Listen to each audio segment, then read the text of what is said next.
దానికి దేవుడు మనకు అవకాశం కల్పించినందుకు గాను మనం ఆయనకి ఎంతగానో కృతజ్ఞతాస్తుతులను చెల్లించవలసినటువంటి వారు అయినా. అందుకని బిగ్గరగా స్తోత్రం చెప్దామా? దేవునికి స్తోత్రం. హల్లెలూయా, హల్లెలూయా. ఇంతవరకు చక్కగా పాటలను పాడి వాక్యం చదివి ప్రార్థించిన ప్రతి ఒక్కరిని దేవుడు వారి వారి కాలంలో వారిని దీవించునుగాక. ఆమె. దేవుడికి స్తోత్రం. కాలయాపన చేయకుండాను నాకున్నటువంటి ఈ సమయాన్ని నేను కొద్ది మాటలు మీ ముందు ఉంచాలని ఆశపడుతున్నాను.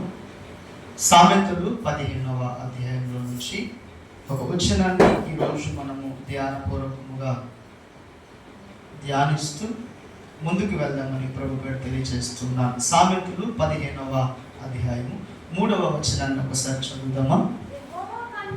యెహోవా కన్నులు ప్రతి స్థలము మీద నుండును, చెడ్డవారిని మంచివారిని అవి చూచుచుండును. దేవునికి స్తోత్రం.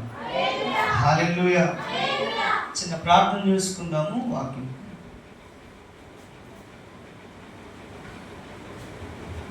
సర్వాధికారి బలాధీరా మీకు స్తోత్రములు అని ప్రార్థన చేస్తున్నాను.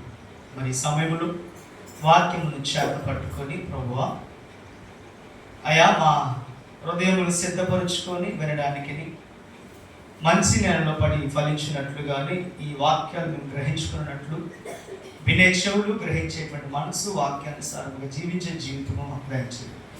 మీ దాసులను ప్రభు నన్ను మరుగుపరిచి నీవే తోడుగా నా సహాయకునిగా నుండి మీ కృపను భద్రపరిచి ప్రతి మాట ప్రభువా మీ నోటి నుండి వచ్చినట్లుగా సహాయం చేసుకొని చూపించినాం అయ్యా. మరి ఈ వారంలో మేము చేసిన పొరపాట్లు అతిక్రమం బట్టి మమ్మల్ని క్షమించి మన్నించి మనకు అవకాశం కల్పించమని మా ప్రియుడును రక్షకుడు యేసుక్రీస్తు నామమున పేరిట అడిగి వేడుకుంటూ ప్రార్థిస్తున్నాను పరమ తండ్రి.